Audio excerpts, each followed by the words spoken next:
दाबतुल अर्ज़ यानी क़यामत से पहले एक अजीबो गरीब किस्म के जानवर का ज़मीन से निकलना और इंसानों से बातें करना क़यामत की बड़ी निशानियों में से एक है। कुरान करीम के अलावा बहुत सारी अहादीस मुबारका के अंदर भी इसका जिक्र मौजूद है। ये जानवर कहाँ से और क्यों निकलेगा, इसके निकलने के पीछे हिकमत क्या है, ये कैसा दिखता होगा और क्या क्या करेगा, और दरअसल आज के दौर के अंदर इसकी हकीकत क्या है, ये सब की सब बातें हम आज की इस वीडियो के अंदर जानने वाले हैं। अस्सलामुअलैकुम दोस्तों, मसनद अहमद के अंदर हज़रत हुज़ैफ़ा से रिवायत है कि रसूल पाक सल्लल्लाहु अलैहि वसल्लम ने इरशाद फरमाया कि क़यामत इस वक्त तक कायम ना होगी जब तक तुम इससे पहले ये निशानियाँ ना देख लो। यानी कि 3 ऐसे बड़े ज़ल्ज़ले जिसमें ज़मीन के 3 मुख्तलिफ हिस्से बिल्कुल नेस्तो नाबूद हो जाएंगे। इनमें से एक ज़ल्ज़ला मशरिक़ में, एक मगरिब में और एक अरब जजीरे के अंदर आएगा। इसके बाद फरमाया कि एक धुआं जो कि पूरी रूए ज़मीन पर फैल जाएगा जिसे अद-दुखान कहते हैं, एक आग जो कि यमन के अंदर लगेगी और लोगों को हाँकती हुई मैशर के मैदान की तरफ ले जाएगी। दाबतुल अर्ज़ का निकलना यानी ज़मीनी जानवर का, दज्जाल का निकलना, ईसा अलैहिस्सलाम का आसमान से नाजिल होना, याजूज और माजूज का निकलना और आखिर में सूरज का मगरिब से तलू होना। सूरज का मगरिब से निकलना क़यामत की एक बिल्कुल वाज़ेह निशानी होगी, जिसके बाद तौबा के दरवाजे हर शख्स पर बंद हो जाएंगे।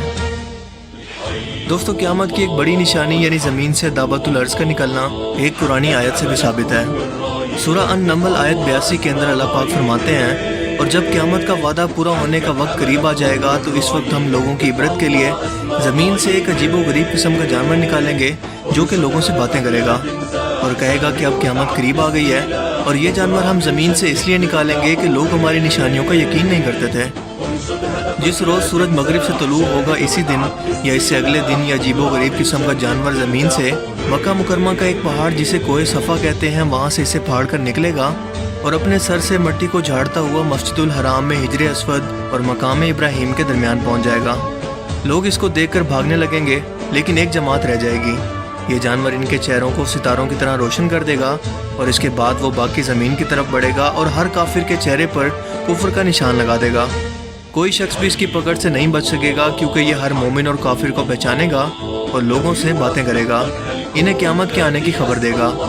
जैसा कि कुरान करीम के अंदर इरशाद होता है, ऐ मुजरिमों, आज तुम मोमिनों से अलग हो जाओ। इस तरह से मुस्लिम और मुजरिम का फ़र्क दुनिया के अंदर ही ज़ाहिर होना शुरू हो जाएगा, लेकिन पूरा हिसाब किताब क़यामत के बाद ही होगा। जिस तरह से अल्लाह ताला ने अपनी कुदरत से हज़रत सालेह अलैहिस्सलाम की ऊँटनी को पत्थर से निकाला था, बिल्कुल इसी तरह से अपनी कुदरत से क़यामत के करीब ज़मीन से जानवर को निकालेंगे। और इसमें हिकमत ये है कि क़यामत का इनकार करने वाले, इसका मजाक उड़ाने वाले लोगों की हमाकत और जहालत को अल्लाह ताला दुनिया के अंदर भी ज़ाहिर कर दे कि जिस चीज़ को तुमने अंबिया कराम के कहने से भी नहीं माना, आज इसी चीज़ को एक जानवर के कहने से तो तुमको मानना ही पड़ेगा। लेकिन अफसोस कि ये मानना तुम्हारे किसी भी फ़ायदे या काम का नहीं है, क्योंकि अब तौबा के दरवाजे तो बिल्कुल बंद हो चुके हैं। दोस्तों, जिस जानवर का यहाँ पर जिक्र है ये लोगों के बिल्कुल बिगड़ जाने और दीन हक़ को छोड़ बैठने के वक्त आखिरी ज़माने के अंदर ज़ाहिर होगा, जब लोगों ने दीन हक़ को अपनी मर्ज़ी से बदल लिया होगा। हर तरफ फितने जन्म ले चुके होंगे और जो निशान ये जानवर लगाएगा, इसके बाद काफिर और मोमिन की साफ साफ तौर पर पहचान हो जाएगी। यहाँ तक कि मोमिन काफिर से कहेगा कि ए काफिर, मेरा हक़ अदा कर, और काफिर मोमिन से कहेगा कि ए मोमिन, मेरा हक़ अदा कर। एक रिवायत में ये भी आता है कि यह हज़रत ईसा अलैहिस्सलाम के ज़माने में ज़ाहिर होगा जब आप बैतुल्लाह शरीफ का तवाफ़ कर रहे होंगे। दाबतुल अर्ज़ के साथ हज़रत मूसा अलैहिस्सलाम की लकड़ी और हज़रत सुलेमान अलैहिस्सलाम की अंगूठी भी होगी। काफिरों की नाक पर वो इस लकड़ी से मोहर लगाएगा और मोमिनों के मुंह पर हज़रत सुलेमान अलैहिस्सलाम की अंगूठी से। यहाँ तक कि एक दस्तरखान पर बैठे हुए मोमिन और काफिर सब ज़ाहिर हो जाएंगे।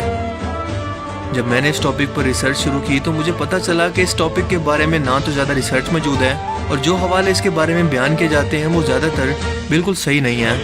यानी कि इस टॉपिक पर सही अहादीस ज़्यादातर मौजूद ही नहीं है, जिनमें से एक ये भी है। मिसाल के तौर पर हज़रत इब्ने अब्बास फरमाते हैं कि इसके 4 पैर होंगे, ये सफ़ा के गार से निकलेगा, बहुत तेज़ी से सफ़र करेगा जैसे कोई तेज़ रफ्तार घोड़ा हो, लेकिन 3 दिन के अंदर इसके जिस्म का तीसरा हिस्सा भी नहीं निकला होगा। जब हज़रत अब्दुल्ला बिन उमर से इसके मुतालिक पूछा गया तो फरमाने लगे कि जियाद के अंदर एक चट्टान है, ये जानवर इसके नीचे से निकलेगा। मैं अगर वहाँ मौजूद होता तो तुम्हें ये चट्टान भी दिखा देता। ये सीधा मशरिक़ की तरफ जाएगा और इस कदर शोर से जाएगा कि हर तरफ इसकी आवाज़ पहुँच जाएगी।